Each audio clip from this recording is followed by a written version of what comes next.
head of drama, Swedish television, we have been having a fantastic last 5-7 years with enormously international achievement concerning our drama series. And among one title, Rehumans, has been picked up, and a remake has been done in UK together with the American company AMC. And I try to dive into that a little bit to see how we work today.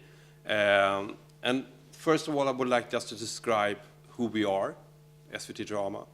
And then describe how Lars Lindström, the writer-creator of Real Humans, worked before airing the first episode, when he developed the series Real Humans. How many here have seen the show? Well, really good. And then I would like to wrap up with maybe point out some themes that we are working with right now, which I think connects to today's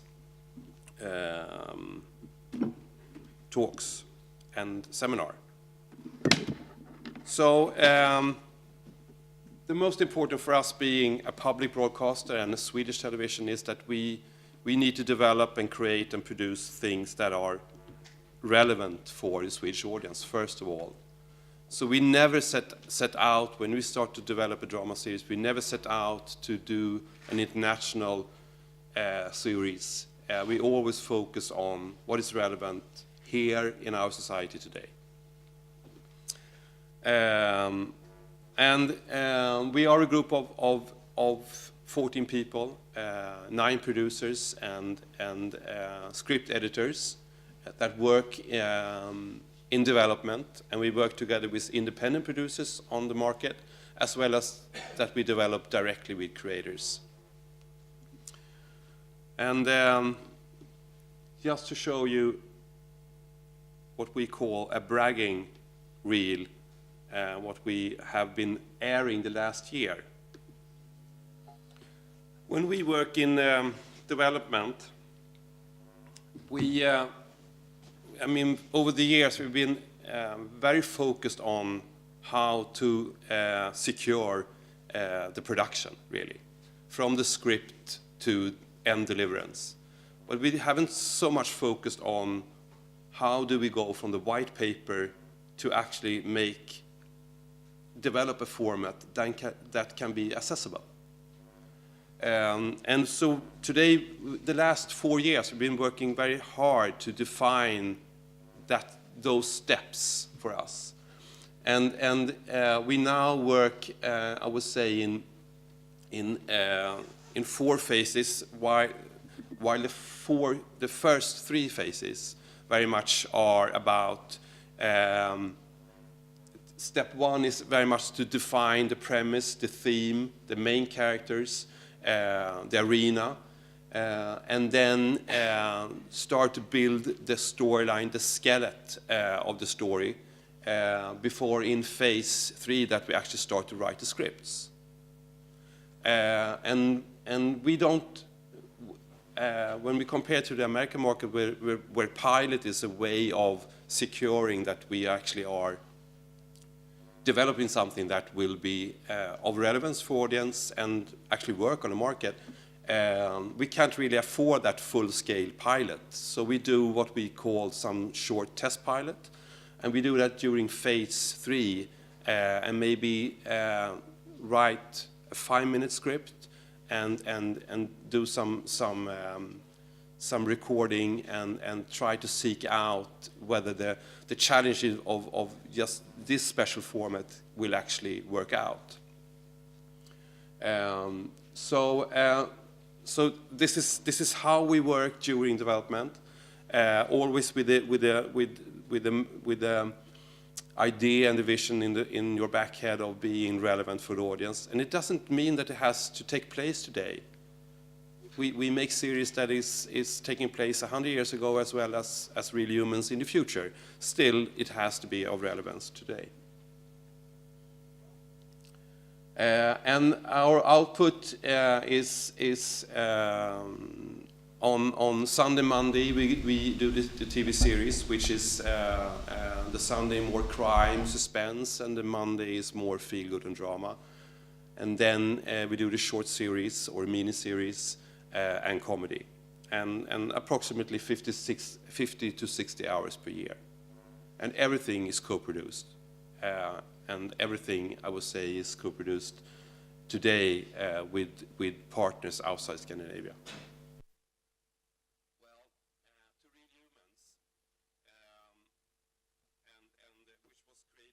Lars Lundström, I first want to show you a clip for you who haven't seen it.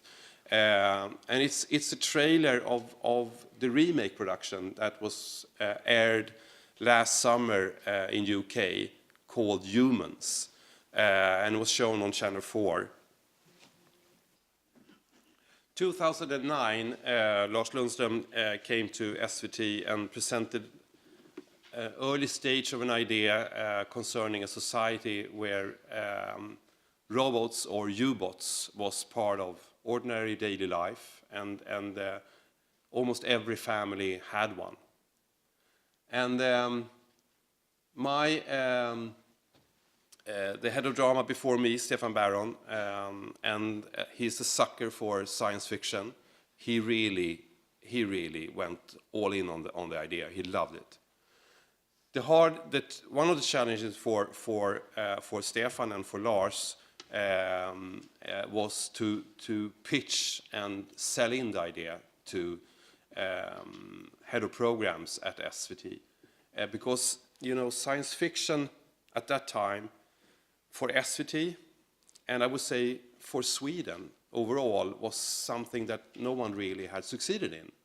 So lots of pictures and vision comes before you when imagine a Swedish science fiction.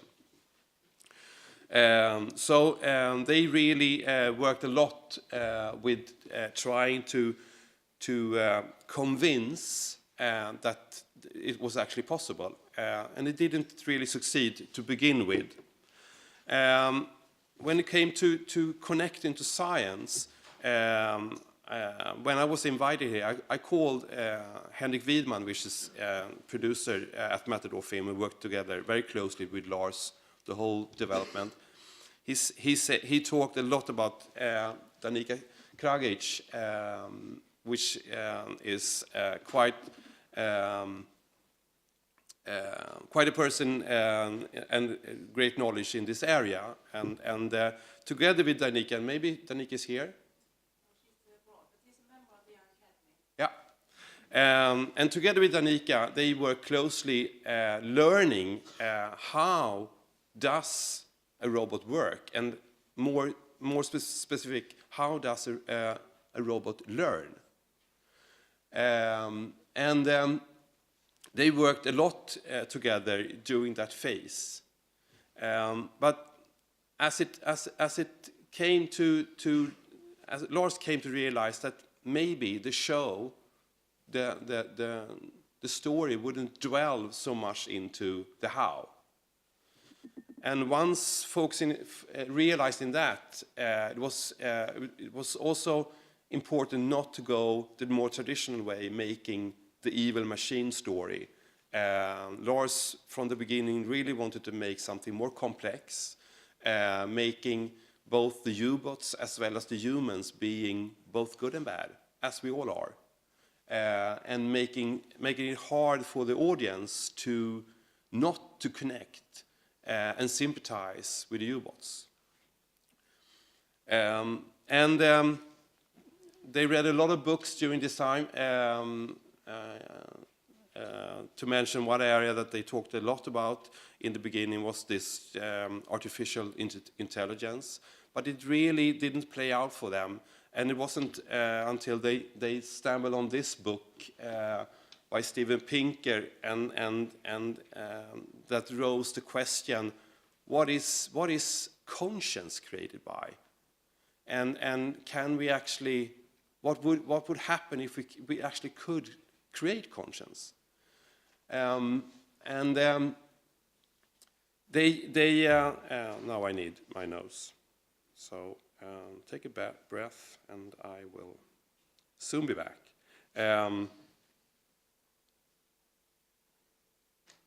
So in a way, Lars and Henrik started very much in the machine, in the technical area, and moved down the line in more into what is a human, what defines a human being, and what if actually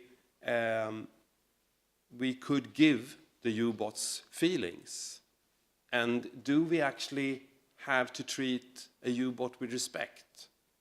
And is it possible for a U-boat to be a parent or adopt a child? And when asking these kind of questions, you really get yourself close to the border of where go the border between what is human and what is a U-boat or robot. And how does modern technology affect human being? This was very much their trip when it came to develop together with science. And then when it came to the production and the challenge in the production, first of all, were we going to build all the U-boats? That would be much too expensive for us. So we tried to put a mask on actors, and in the beginning it didn't really work out. But it wasn't until the actors started or stopped play, actually. Stopped working with their faces, using their eyes, and letting their emotions come through. So the biggest challenge, I would say, was for the actors to stop play, to stop act, to be as neutral as possible.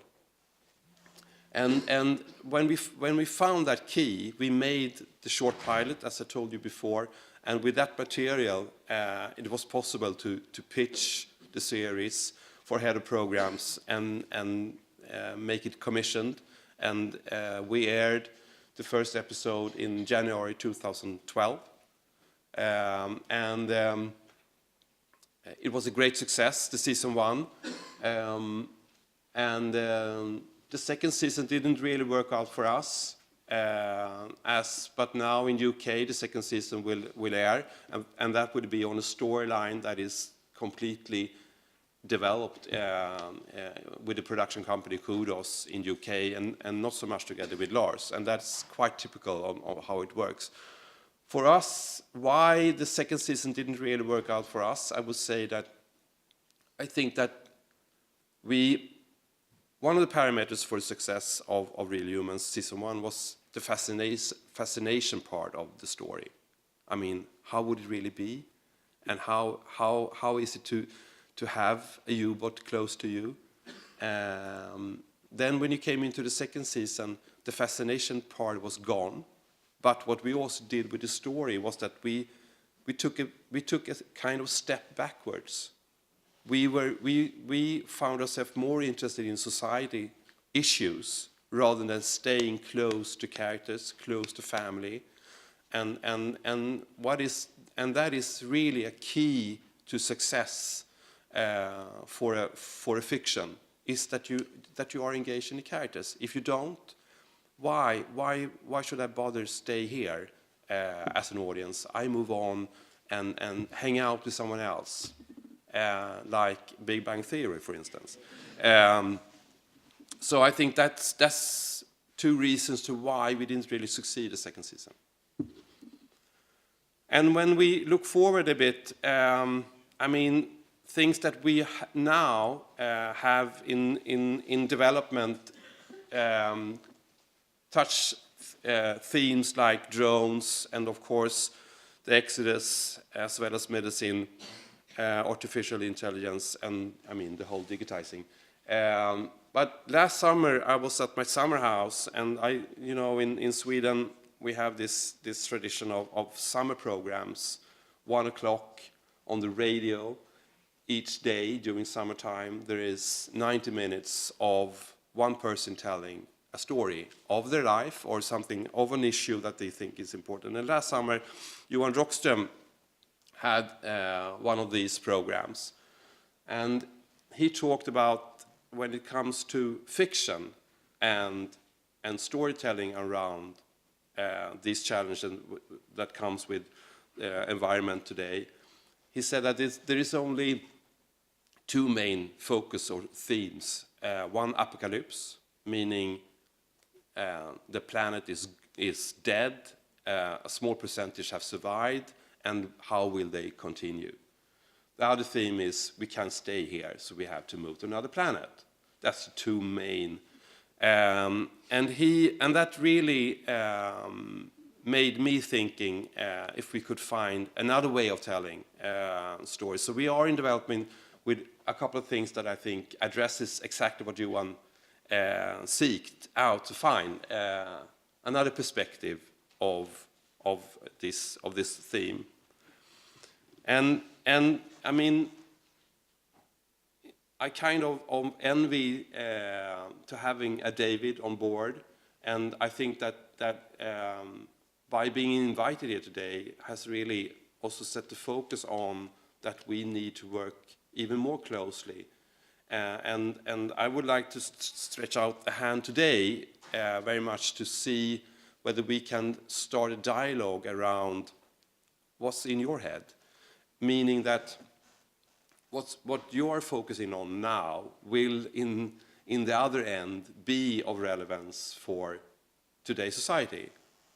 And if we have a dialogue around that, I think that we can be better on developing stories that actually pick up on the challenge of being a human being, of being a society. So I really would like, I really hope that we can make something going here together. How important is it for SVT as a public television, how do you say, channel, that it's correct, the science that you are showing, that is sort of the educational perspective in the series that you are showing? We talk about it a lot, but I wouldn't say that we have a demand of that the fictionary stories are to be correct in the sense of based upon facts from science. But we definitely use research as inspiration. Because I think that you need to know the truth, you need to know what is the actual way of doing something. But then, as a creator, you need also to be free how you tell the story.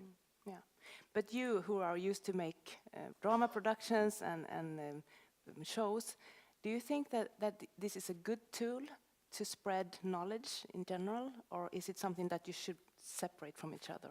No. I think it definitely goes hand in hand, and the Big Bang Theory really points out that you can go so much hand in hand and be so engaged in these fantastic characters, and get out. David said something that anything that is concerning meaning in dialogue and scenes doesn't come from you, it comes from the writers. But in a way, I think you're wrong. I think that your perspective definitely also carries in a dimension of meaning into the story. So yes, absolutely. That's a wonderful last comment, because we really agree on that is the really important things. Thank you so much, Christian.